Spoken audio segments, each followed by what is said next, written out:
कार्यक्रम में मुख्यमंत्री आवास पर आयोजित गुरुवाणी के कीर्तन कार्यक्रम में उपस्थित उत्तर प्रदेश सरकार में मेरे वरिष्ठ सहयोगी उप मुख्यमंत्री डॉक्टर दिनेश शर्मा जी, भारतीय जनता पार्टी के प्रदेश के कर्मठ अध्यक्ष माननीय श्री स्वतंत्र देव सिंह जी, प्रदेश सरकार में मेरे सहयोगी मंत्री सरदार बलदेव सिंह ओलख जी, प्रदेश में विधान परिषद के सदस्य श्री हरि सिंह ढिल्लों जी, उत्तर प्रदेश शासन के एक महत्वपूर्ण आयोग के सदस्य सरदार परविंदर सिंह जी, नानक मत्ता साहिब से यहां पर उपस्थित बाबा तरसेम सिंह जी, गुरु का ताल आगरा गुरुद्वारा गुरु तेग बहादुर साहिब से यहां पर पधारे बाबा गुरनाम सिंह जी, लखनऊ गुरुद्वारा प्रबंध कमेटी के प्रधान सरदार राजेंद्र सिंह बग्गा जी, माननीय विधायक श्री सुरेश चंद्र तिवारी जी, महापौर श्रीमती संयुक्ता भाटिया जी, महानगर अध्यक्ष मुकेश शर्मा जी, कानपुर से यहां पर उपस्थित सरदार अजीत सिंह छावड़ा जी, रवनीत ग्रोवर जी, सतनाम सिंह जी, आज के इस कार्यक्रम में यहां पर उपस्थित विभिन्न क्षेत्रों से यहां पर उपस्थित सभी सम्मानित ग्रंथिगण, उपस्थित भाइयों बहनों और मंच का संचालन कर रहे सरदार निर्मल सिंह जी, मैं आप सबका साहबजादा दिवस के अवसर पर मुख्यमंत्री कार्यालय में हृदय से अभिनंदन करता हूं, स्वागत करता हूं। ये मेरे लिए सौभाग्य का अवसर है कि देश और धर्म के लिए अपना बलिदान देने वाले गुरु गोविंद सिंह जी महाराज के उन 4 साहबजादों की स्मृति का यह दिवस हम लोग मुख्यमंत्री कार्यालय में गुरुवाणी का कीर्तन करके यहां पर उन सभी साहबजादों की स्मृति को नमन कर रहे हैं। ये मेरा सौभाग्य है कि इस मुख्यमंत्री कार्यालय में, इस मुख्यमंत्री आवास में गुरु नानक देव जी के 550 में प्रकाश पर्व के अवसर पर जो कीर्तन यात्रा निकली थी उसका भी यहां पर पाठ करने का सौभाग्य प्राप्त हुआ था। विगत वर्ष भी हम लोगों को यहां पर साहबजादा दिवस के अवसर पर एकत्र होने का सौभाग्य प्राप्त हुआ था और यह वर्ष फिर हम सबके इस पावन कार्यक्रम के साथ मिलन का एक आयोजन यहां पर हो रहा है। सचमुच जब हम लोग बात करते हैं, भारत के मध्यकालीन इतिहास को देखते हैं, तो आप देख सकते हैं कि गुरु नानक देव जी से चली वह परंपरा गुरु गोविंद सिंह जी तक एक शक्तिपुंज बनकर के, यानी भक्ति से शक्ति का एक अद्भुत संगम हम सबको कहीं देखने को मिलता है, तो वह भारत की भक्ति और शक्ति का एक अद्भुत संगम भारत की सिख परंपरा है। क्योंकि दुनिया के अंदर ऐसा कहीं नहीं, और मैं तो कह सकता हूं कि गुरु नानक देव जी का समय कौन सा था जब बाबर के हमले भारत के अंदर होते हुए दिखाई दे रहे हैं। और गुरु गोविंद सिंह जी महाराज तक आते आते ये हमले भले ही तेज होते हुए दिखाई दे रहे हों, लेकिन भारत का सिख इतिहास इस बात को कहता है कि उन विदेशी आतताइयों का अंत सिखों ने ही अपने समय में हमारे इन गुरु परंपरा ने ही उस समय कर दिया था। उन्हें इतना छेड़ कर दिया कि वे आगे पूरे भारत को इस्लाम में बदलने की जिस मंशा के साथ आए थे, आज भारत भी बचा है, भारत का सनातन धर्म भी बचा है।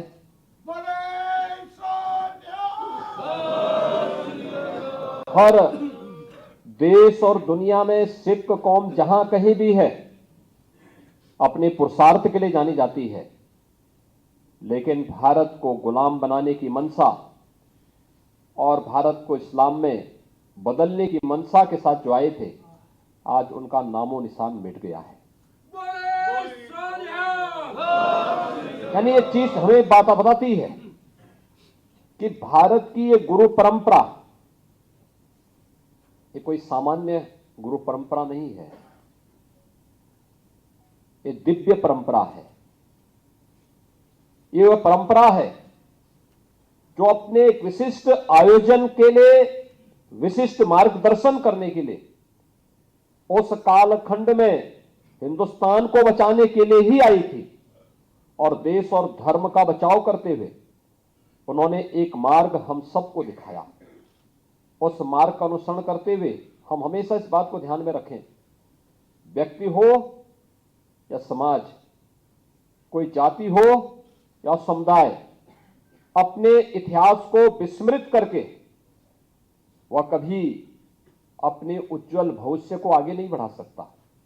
और मैं आप सबका अभिनंदन करूंगा जब हमारा एक एक सिख बंधु सिखी परंपरा का सम्मान करते हुए उसको मजबूती के साथ आगे बढ़ाने का कार्य करता है, तो वास्तव में आप देश और धर्म के प्रति गुरु परंपरा की उन प्रतिबद्धताओं को आगे बढ़ाने का कार्य करते हैं जो मध्यकाल में देश और धर्म को बचाने के लिए उस कालखंड में किया था। आप याद कर सकते हैं, गुरु नानक देव जी ने बाबर को जाबर कहने का साहस कोई करता है तो उस कालखंड में गुरु नानक देव जी करते हैं। कश्मीरी पंडितों को रक्षा करने के लिए अपना शहादत देने वाले गुरु तेग बहादुर जी, कौन उन्हें विस्मृत कर सकता है। विदेशी आक्रांताओं का जवाब देने के लिए अलग अलग सिख गुरुओं ने अलग अलग समय में जो प्रेरणा प्रदान की कि अगर आप बाधा बनेंगे हमारी धार्मिक परंपरा में तो हम भी इसका जवाब इसी रूप में देंगे, अलग अलग कालखंड में देखने को मिला। और गुरु गोविंद सिंह जी ने तो उन्होंने अपने विचित्र नाटक में सब कुछ लिख दिया है, सब कुछ कह दिया है। वो न केवल उस कालखंड के लिए, आने वाले समय के लिए भी हम सब के लिए एक नई प्रेरणा है। और भाइयों बहनों, आज जब हम यहां पर गुरु गोविंद सिंह जी महाराज के 4 सुपुत्रों साहबजादा अजीत सिंह, साहबजादा जुझार सिंह, साहबजादा जोरावर सिंह, साहबजादा फतेह सिंह, इन 4 साहबजादों के इस पावन दिवस को यहां पर मना रहे हैं, सचमुच हम सबका मन अंतःकरण से श्रद्धा और सम्मान के साथ भरता है माता गुजरी देवी के प्रति। आप याद कर सकते हैं एक मां जिन्होंने गुरु तेग बहादुर जी के बलिदान को देखा हो, जिन्होंने अपनी आंखों के सामने अपने 4 अपने पुत्र के भी 4 सुपुत्रों को बलिदान होते हुए देखा हो। कितनी मजबूत माता रही होगी गुजरी माता। ये भारत का इतिहास है, और यही इतिहास है जिसने हमें विदेशी आक्रांताओं से जूझने, उससे लड़ने की एक नई प्रेरणा निरंतर दी है। और वही निरंतर प्रेरणा चार साहबजादे अपने बलिदान से भारत को दिए हैं। कौन नहीं जानता है कि जब औरंगजेब के सिपासालार जालिम वजीर खान ने इन साहबजादों को तमाम प्रकार से प्रलोभन देने का प्रयास किया, वे अपने बात से टस से मस नहीं हुए। देश और धर्म के प्रति किसी भी प्रकार का विचलन चारों साहबजादों को स्वीकार्य नहीं था, नहीं स्वीकार्य था। दो युद्ध में वीर गति को प्राप्त होते हैं और दो सरहिंद की दीवारों पर चुने जाते हैं। लेकिन गुरु गोविंद सिंह जी से जब कहा जाता है कि आपके चार पुत्र चारों के चारों शहीद हो गए, क्या भाव था, क्या तेज था। गुरु गोविंद सिंह जी महाराज ने यही कहा था कि चार मुझे तो क्या हुआ, जीवित कई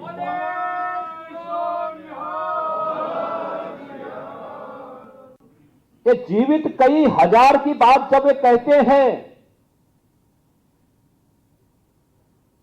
तो सनातन धर्म की रक्षा करने के अपनी वचनबद्धता को ही आगे बढ़ाने का कार्य करते हैं। उन्होंने यही कार्य किया। ये चार मुए तो क्या हुआ, जीवित कई हजार का मतलब ये जितने भी अभी हैं ये सब मेरे ही पुत्र हैं, यानी पूरा हिंदुस्तान मेरा पुत्र है। और इन सब के लिए हम आगे अपना कार्य करेंगे। जो ये भाव है, यह भाव हम सबके मन में गुरु परंपरा की प्रति अपार श्रद्धा का भाव पैदा करता है। और ये मैं अपना सौभाग्य मानता हूं, मुख्यमंत्री आवास में कोई अन्य धार्मिक कार्यक्रम नहीं होता है, कोई अन्य कार्यक्रम नहीं होता है। लेकिन मेरा यह मानना है यहां पर कार्यक्रम होने चाहिए, वे होने चाहिए जो भारत के इतिहास को एक नई दिशा देते हों। और भारत के इतिहास को नई दिशा देने वाला एक कार्यक्रम है साहबजादों के प्रति सम्मान का भाव। आज की वर्तमान पीढ़ी को एक नई दिशा देने का कार्य। आज की हमारी पीढ़ी, युवा पीढ़ी देश और धर्म के बारे में जान सके, अपने सच्चे इतिहास को पहचान सके, सिख गुरुओं के योगदान का स्मरण कर सके, उनके प्रति सम्मान का भाव भी पैदा कर सके। ये कार्यक्रम करके हम सिख पंथ पर कोई उपकार नहीं कर रहे हैं, क्योंकि सिख पंथ उपकार की चीज ही नहीं है, ये तो पुरुषार्थ से बना है, गुरु के आशीर्वाद से आगे बढ़ा है। निरंतर जूझते हुए, विपरीत परिस्थितियों का सामना करते हुए हम देश में, दुनिया में जहां कहीं जाते हैं, पूरे गर्व के साथ, पूरे गौरव के साथ अपनी सिखी को बचाते हुए एक सिख जब कार्य करता है, हम सबको गौरव की अनुभूति होती है। यह है भारत की परंपरा। और उस परंपरा को बनाए रखने के लिए जिस भी प्रकार के योगदान की आवश्यकता पड़ेगी, ये हम सब करेंगे, सरकार करेगी। सरकार उसमें आपके साथ में है, कहीं उसमें कोई संकोच ही नहीं होना चाहिए। एक दिन मैंने रात्रि में ऐसे ही परविंदर को फोन किया 10 बजे, ऐसे ही मैंने कहा भी मुझे यहां के कुछ ग्रंथियों के साथ बातचीत करनी है, क्या आ सकते हैं? उन्होंने कहा अगले 15 मिनट में। मैं सोचता था कि लगता है मेरा पूरा रात खराब करेंगे, और मैं अनिश्चित बैठा था। तब तक मुझे जानकारी मिली के साथ बाहर जो है 12-15 सभी जो हमारे यहां के पूज्य ग्रंथी हैं अलग अलग गुरुद्वारों के रात्रि में आ चुके थे। तब तक मैंने कहा यह होता ही प्रतिबद्धता, यानी 10 मिनट पहले मैं जानकारी देता हूं और अगले 10 मिनट में वे सभी एकत्र होकर के मुख्यमंत्री आवास पर उपस्थित हो जाते हैं। यह है प्रतिबद्धता। और वह प्रतिबद्धता हम सब के लिए अत्यंत महत्वपूर्ण है। जो बात यहां पर कही गई कि गुरु गोविंद सिंह जी के 4 साहबजादों को पाठ्यक्रम में स्थान देना, यह हमारे लिए बहुत महत्वपूर्ण है। इसलिए महत्वपूर्ण है आज की हमारी पीढ़ी देश और धर्म के बारे में सही जानकारी ले सके। 7 साल 9 साल क्या उम्र होती है। एक भी तो बालिग नहीं था आज की दृष्टि अगर आप देखेंगे, लेकिन देश और धर्म के लिए लड़ रहे हैं। न दहनियम न पलायनम की बात उन्होंने, जो भगवान कृष्ण 5000 वर्ष पहले कहे थे, उस समय भी वह दृश्य अगर हमें देखना है, गुरु तेग बहादुर जी महाराज, गुरु गोविंद सिंह जी महाराज, गुरु गोविंद सिंह जी महाराज के 4 साहबजादों के अंदर इस बात को देखने को मिलता है। मैं भी देख रहा था, अभी हम लोग काशी में गए थे। काशी में प्रधानमंत्री जी ने काशी विश्वनाथ धाम का भव्य उद्घाटन किया। मैं काशी विश्वनाथ धाम के उद्घाटन के समय हम लोगों ने देखा वहां पर कि काशी विश्वनाथ मंदिर को स्वर्णमंडित किसने किया, तो नाम आया महाराजा रणजीत सिंह ने।